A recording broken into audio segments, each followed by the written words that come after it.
Good morning, everyone.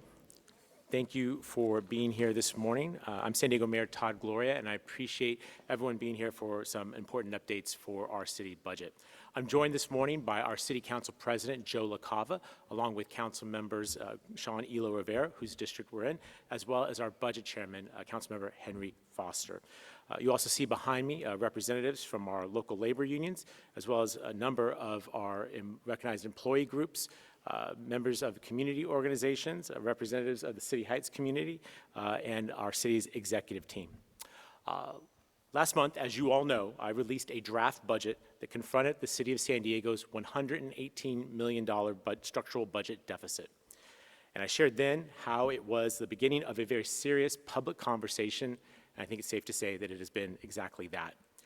Over the last several weeks, we've heard from residents, community organizations, advocates, city employees, residents who responded both in public at public hearings and via an online survey, and as well as members of the City Council about the difficult choices that are faced by this deficit. And today, we take the next step in our budget development process with the release of the Fiscal Year 2027 May revise. This revised proposal reflects the feedback that we've heard throughout this process from residents, community members, organizations, library and park advocates, as well as members of the City Council. And while this remains a very difficult budget year with real fiscal challenges and necessary trade-offs, we continued looking for responsible ways to protect important neighborhood services wherever possible. This May revise will maintain our focus on the fundamentals for San Diegans, keeping you safe, repairing our roads and other infrastructure, reducing homelessness, and building more homes that you can afford. At the same time, we have looked for responsible ways to restore neighborhood services that communities rely on every day, particularly in our historically underserved communities. So the May revise includes the following: restoring recreation center and library hours, specifically in Council Districts 4, 8, and 9. Restoring funding for youth drop-in centers, a program that engages and supports young people in historically underserved communities. Increasing our financial support for the No Shots Fired Violence Prevention Program, again, underscoring my deep commitment to keeping our neighborhoods safe. We're also restoring 40-hour weekly operations at the La Jolla Recreation Center and Monday hours at the Carmel Valley Branch Library. We're also proposing restoring staffing support for our Shoreline Park restroom maintenance, restoring support for December nights planning and operations, and partially restoring the library matching program so that philanthropic contributions for library materials can once again be matched. This May revise also directs opioid settlement funding toward treatment and recovery programs, including support for UC San Diego's opioid treatment transitions program, as well as services provided through the San Diego LGBT Community Center. And we are continuing investments in neighborhood infrastructure and quality of life improvements, including at the Dennis V. Allen Comfort Station Park project, as well as the Mission Heights Dog Park improvement. These are practical, targeted restorations that I know that we can afford. Now, these restorations are being paid for by a slight improvement in tourism revenue, as well as new ongoing funding transfer from the city's Gulf Enterprise Fund.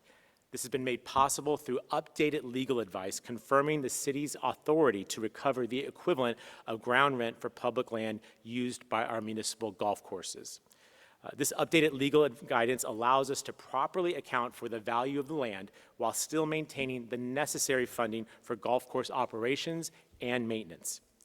This May revise reflects a balanced approach. It is not a retreat from fiscal discipline of the April draft budget, and public safety funding for our police officers, our firefighters, and our lifeguards remains intact. Homelessness will remain a top priority. And we are still on track to fix over 300 miles of roads with this budget, including making our streets safer with various traffic safety improvements. This May revision responds to the feedback from the City Council and the public where possible, while keeping the city on stable financial footing for the long term. Now, of course, this budget still requires many difficult choices. And San Diegans expect us to protect core services, make responsible decisions, and keep this city moving forward. And that's exactly what this revised proposed budget is intended to keep doing. Now, it's my pleasure to introduce the budget chairman for the City Council, the council member for District 4, Henry Foster III. Council member.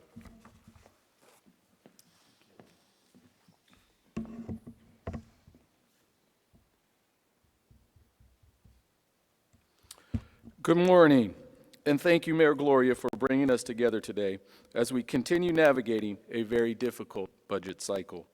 My name is Henry Foster III, and I proudly serve as a council member for the 4th District and chair of the Budget and Government Efficiency Committee. First, I want to acknowledge several important restorations included in the Mayor's May Revise. These proposed restorations reflect the advocacy of residents, community leaders, and my council colleagues who spoke up about the importance of protecting neighborhood services. We know the Mayor's May Revise includes important restoration for library services, which remain a critical resource for communities across our city, especially in historically underserved communities like Districts 4, 8, and 9. The May Revise also includes restoring parks and recreation center hours to maintain current operational levels for Districts 4, 8, and 9. There is also a restoration for youth drop-in programs, honoring a commitment previously made by the City of San Diego. And there's now additional funding for the No Shots Fired program. And I'd like to thank the Mayor specifically for these two initiatives. They are critical to our public safety efforts. In communities like District 4, these are essential services that families rely on daily and that improve public safety. Our libraries are safe spaces for learning, workforce development, internet access, and community connections. Our recreation centers and parks provide our youth with positive spaces to gather, to stay active, and to build relationships. Programs like No Shots Fired play an important role in violence prevention and intervention by connecting community to support and opportunities before things escalate to violence. And youth drop-in programs provide crucial resources, mentorship, and stability for the young people who need it most. We must continue to build community, even in the toughest circumstances. This is a move in the right direction by investing in communities that have historically been underserved. Our young people are our future, and we must uplift, provide opportunity, and most importantly, surround them with love and care. But the budget process is far from over. We still have much work ahead to ensure the final fiscal year 2027 budget reflects the true needs of residents across our city. Families continue to face rising costs, and our budget decisions, as I've said before, cannot include across-the-board cuts. We must prioritize equity, opportunity, and quality of life for all San Diegans. We must also continue to evaluate and right-size our middle management and frontline worker ratio. We must prioritize public-facing positions. We need to continue evaluating our city leases and contract terms. We must continue to support arts and culture and our small businesses. And I'm committed to working with the mayor, my council colleagues, city staff, and our communities to deliver a final budget that protects essential services and reflects the needs of the people we serve. We have several hearings ahead as we continue this budget cycle, and our residents are vital to this process. I ask that residents please stay engaged. We have our next evening hearing scheduled for May the 18th, 2026 at 6 p.m. in council chambers, and our final council deliberations on June 9th, 2026. We have much, much work to do. And so with that, I will turn it over to Councilmember Elo Rivera.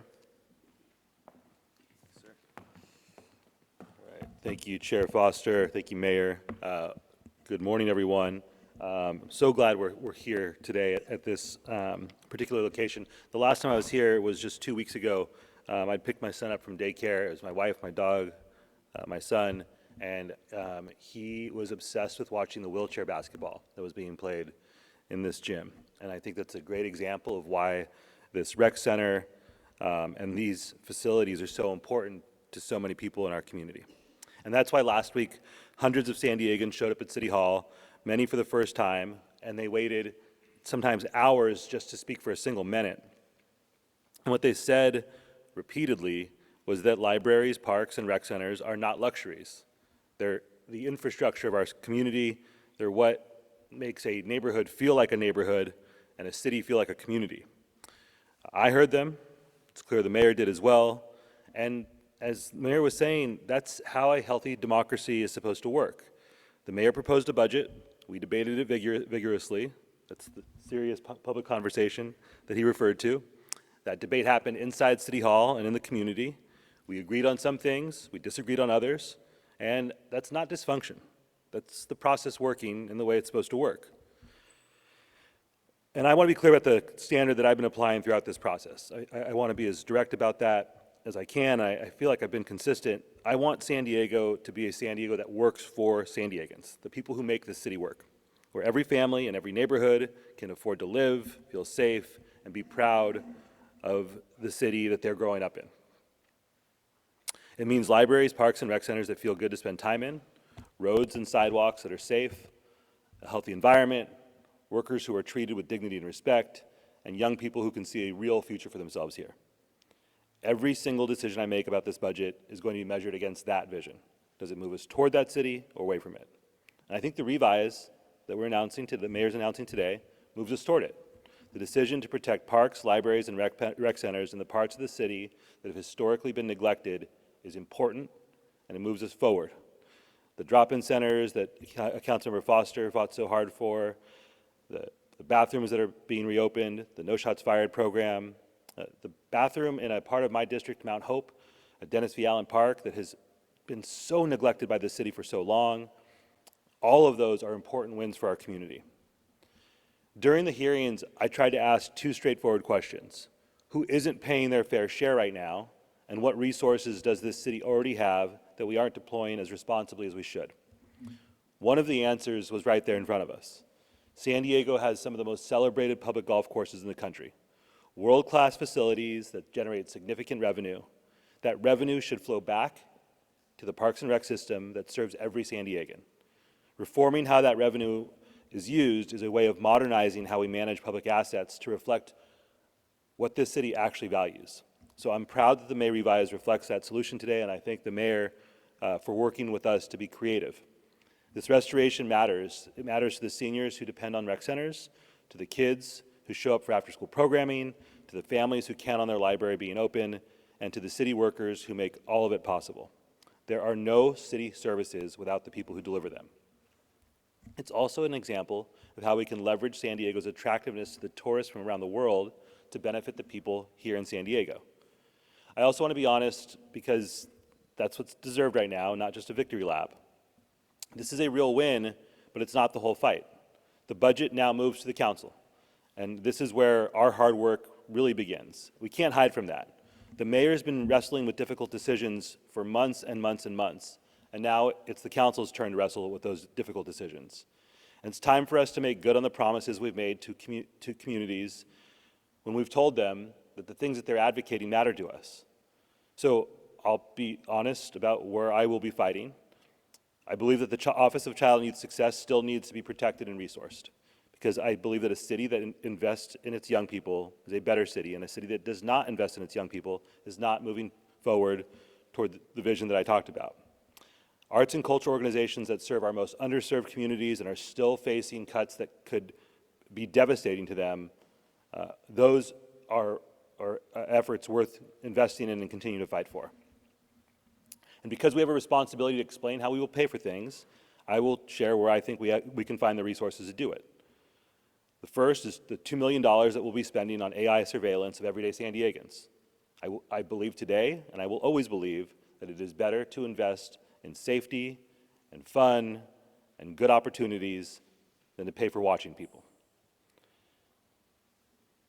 And the budget continues to subsidize the operations at a stadium of a franchise who just sold for $3.9 billion. That same fund could support community arts grants. That choice has not been reversed yet. I intend to keep fighting until it is, because I don't believe we should be subsidizing billionaires when hardworking San Diegans are fighting so hard just to get by. So today is a real step forward. I appreciate that immensely. San Diegans demanded it. We fought for it. We debated. We got to a better place. And the budget's in the council's hands. We have a job to do. Thank you very much.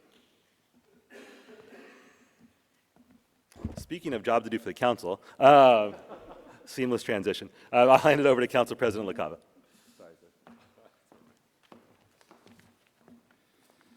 Well, thank you to my colleague representing District 9 and the community leaders from City Heights for hosting us this morning.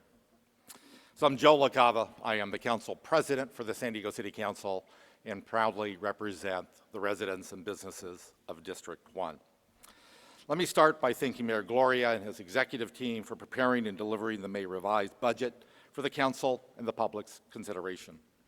I thank city staff across every department who sharpened their pencils and dug deep into the draft budget to create additional efficiencies, generate more savings, figure out new ways to look at things that we've ignored over many prior administrations, and fund priorities identified by the public and the council over the past 3 weeks.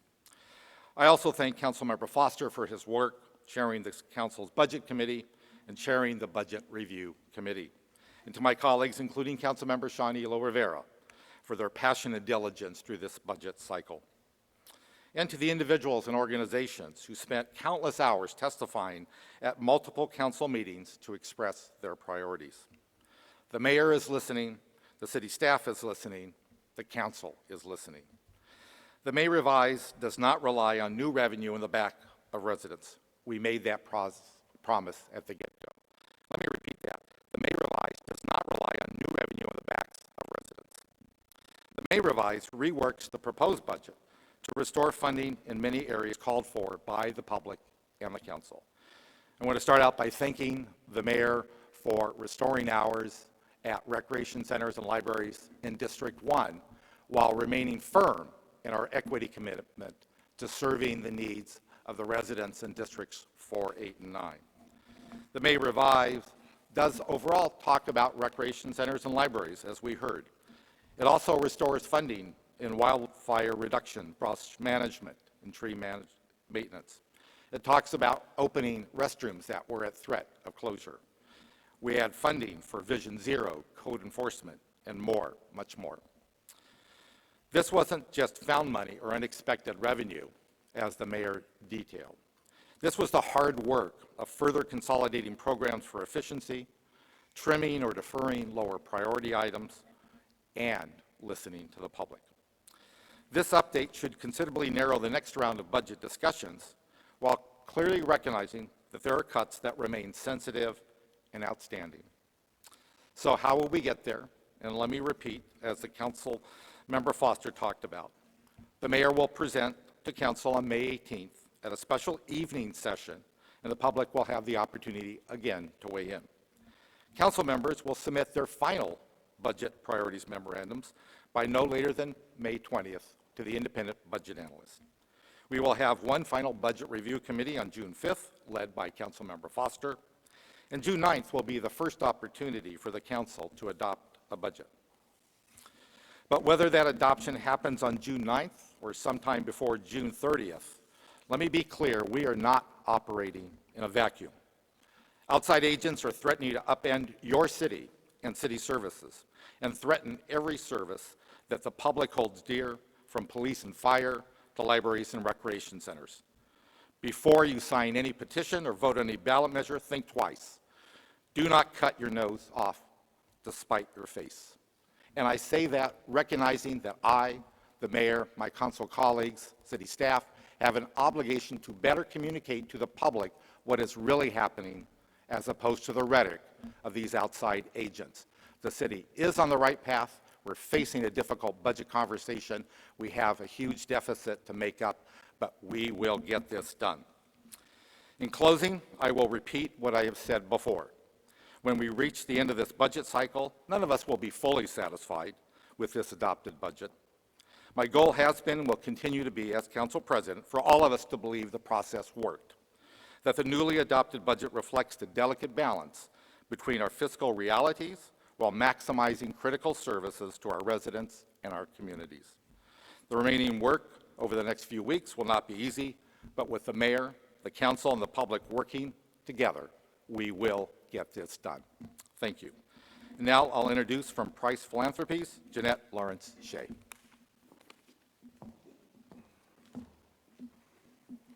Good morning. My name is Jeanette Lawrence Shea, and I'm the Chief Operating Officer of Price Philanthropies Foundation. Our foundation, under the leadership of our founder, businessman Saul Price, began our work over 30 years ago by partnering with the City of San Diego to turn vital park, library, and police resources to bring them to the community of City Heights. We continue to build on this legacy today by funding enhanced programming in communities where pay-to-play opportunities like parent-funded summer camps and club sports teams are just simply out of reach. Recent initiatives that we've developed in partnership with the mayor and dedicated city staff and our San Diego Parks Foundation include expanded pool hours and swim lessons, youth tennis programs, a new early childhood playful learning center at the library, the Park Ambassadors Youth Internship Program, and Parks After Dark. These programs create safe, welcoming places for our youth, especially on weekends and the evenings. They improve health and well-being, they reduce crime, and they strengthen our communities. However, our foundation can't enhance programming at libraries and rec centers if they're closed, and philanthropy cannot backfill essential city jobs. So today I am here on behalf of Price Philanthropies to express our sincere gratitude to Mayor Gloria, the City Council, and our dedicated City of San Diego staff for listening and prioritizing vital park and recreation library services for our most under-resourced communities. Protecting and sustaining these vital community assets is an essential part of ensuring San Diego is a world-class city for all of us. Thank you. And now it's my pleasure to introduce Michelle Anderson from the San Diego Parks Foundation. Thank you, Jeanette. I'm Michelle Anderson. I'm a founding board member and the immediate past board chair of the San Diego Parks Foundation. We're 8 years old. We're a nonprofit. First off, I want to thank the mayor and the council members for their thoughtful consideration for looking at the Golf Enterprise Fund and using those monies where they're needed to keep community and neighborhood parks and associated rec centers open, specifically in districts 4, 8, and 9, in those historically underserved communities. The San Diego Parks Foundation, we applaud the mayor, we applaud the council members for this new direction, which is reflected in the revised budget. Thank you very much, and it's my honor to introduce Bishop Bowser.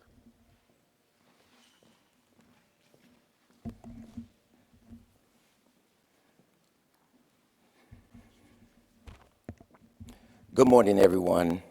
First, I want to thank Mayor Gloria for his leadership and commitment to the safety and well-being of all San Diegans. From the very beginning, he has stood with us in our mission to build safer, stronger communities, and his support in including the No Shots Fired program in this year's budget and an increase is a powerful testament to his dedication and vision for a healthier future. Today, I want to speak about an essential principle: investing in early intervention, youth programs, community outreach, and violence interruption is not only morally right, but fiscally wise. These efforts are proven to reduce crime, prevent violence before it starts, and ultimately lower future costs associated with law enforcement and incarceration. Programs like No Shots Fired program and our drop-in centers serve as the front lines of prevention, keeping neighborhoods safe and connected. They provide a lifeline to underserved communities, offering gun violence prevention, behavioral change, mentorship, conflict mediation, mental health support, and pathways to hope and opportunity. These programs are transforming neighborhoods, saving lives, and giving young people a chance to break free from the cycles of violence and despair. I also want to acknowledge the vital work of leaders like DeAndre Brooks, who directs the drop-in centers, serving at Stockton and Sherman and Logan Heights, and he also connected with the Ocean View area drop-in centers. His leadership exemplifies the kind of collaboration that strengthens our neighborhoods, bringing together different community partners, nonprofits to build a comprehensive safety network for our youth. To illustrate the profound impact of these programs, I'd like to share a testimonial from Jason, a young man who graduated from our No Shots Fired gun diversion program. Quoting, "I want to take a moment to thank everyone involved. The guidance, support, and real conversations we had truly made a difference in my life. The lessons and advice I received from the program have had a lasting impact on me. There have been multiple times when I could have gone down the wrong path or made reckless decisions, but I paused in those moments and I remembered the conversations we've had. Reflecting on where I used to be and how I might have reacted in the past, I realized how much I've changed. Thanks to this program and the support from the team, I've been able to turn my life around. I'm forever grateful and thankful for the positive influence you've had on me. To those still in the program, I want you to know I send my best wishes and I encourage you to stay focused and keep moving forward." End of quote. This testimony embodies what we believe. These programs are not just services, they are lifelines. They are the difference between a community in crisis and a community thriving. With your continued support, especially from Mayor Todd Gloria, the council, and especially Henry Foster, council member Henry Foster, who got in the trenches with us to help us develop the No Shots Fired program, we need your continued support to expand these efforts, to deepen our impact, and ensure that every young person in San Diego has the opportunity to reach their full potential. In closing, this budget focusing on responsible investment and prevention is a bold step toward a future where crime is reduced, neighborhoods are revitalized, and young people see a path to a brighter tomorrow. It's an investment that pays dividends, not just dollars saved, but in lives changed and futures secured. Thank you, and I turn you back into the hands of Mayor Todd Gloria. Well, Bishop, you're a hard act to follow, but thank you so much for being here and for speaking and for the incredible work you do to prevent violence in our community in tandem with our incredible San Diego police officers. It's a partnership that is making a difference in our community and worthy of this additional investment. And I'm grateful that Bishop Bowser, Michelle Anderson, and Jeanette Lawrence Shea can be here today. I'm often, over the last month or so, as we look at some very difficult cuts, hear from San Diegans about how can we leverage philanthropy or engage the partnership of nonprofit organizations. And their presence here today helps to illustrate that we already do that. We're asking more of that in the year ahead, and we're grateful for incredible partners like Price Philanthropies, the San Diego Parks Foundation, and No Shots Fired to continue that very important work. And so everyone, please move around. I know you've been standing a minute, but let me just wrap up and close with a few additional words. This budget process has involved incredibly difficult conversations and very real trade-offs because the financial challenges facing our city are extremely real. For months, San Diegans have heard me and the City Council, the independent budget analysts, and others speak openly about the city's structural budget challenges and the painful decisions that are required in order to address them. We have, as you've heard, listened to that feedback, made adjustments where we believe there can be responsibly done, and continued the work of putting the city on a more stable financial footing, not just for the next fiscal year, but for the long term. This May revise reflects that balanced approach of prioritizing core services, restoring targeted neighborhood investments where we could, and staying focused on the fundamentals that San Diegans rely on every single day. That's the responsibility of governing, and that's exactly what my administration and this City Council will continue to do. But like the Council President, I want to be honest about some of the risks that lie ahead. We have now outside efforts that are attempting to undermine our city's financial foundation through legal challenges and ballot measures that are intended to repeal our city's trash hauling fee. If those efforts are successful, the impacts would be severe. It would create a roughly $150 million hole in the middle of our city's budget and force deeper and permanent cuts to the neighborhood services that we're talking about today and others that have not previously been considered for deeper reductions. we would be right back here, not next year, but probably about Thanksgiving, to talk about what radical reductions would be necessary if that were to happen. And so I'm putting that out there today because I am grateful for the partnership that allowed us to make these announcements for restorations, but these could be temporary if these external efforts to undermine the city's financial condition are successful. And so going forward, what we have to do is continue what we've been doing, which is working in partnership, being honest about the trade-offs that requires, and sharing a commitment to the future of this city, every corner, every neighborhood, every single resident. I want to thank the people who are standing here with me today for the work that they have done to get us this far. In particular, I appreciate Council President LaCava's partnership throughout this process, as well as our Budget Chairman, Henry Foster, who will continue to carry the heavy load going forward as they work toward budget adoption on June the 9th. We're present today as many of our labor partners I mentioned before, in particular our Labor Council and the San Diego Imperial County's Building and Construction Trades Council. We also have a number of community organizations. You heard from the Parks Foundation, Price Philanthropy, and No Shots Fired, but I want to acknowledge and thank for the presence of the Municipal Employees Association, the San Diego LGBT Community Center, the City Heights CDC, and the Mission Bay Park Committee. All of these community partners represented here today are some of the very best of our city, and working together, we are making sure that we can make sure that our city's finances are in order. We're doing it honestly, we're doing it transparently, and most importantly, we're doing it together because the budget is a shared responsibility. Thank you all for being here today, and I believe all of our speakers are available for one-on-one interviews. Thank you all very much.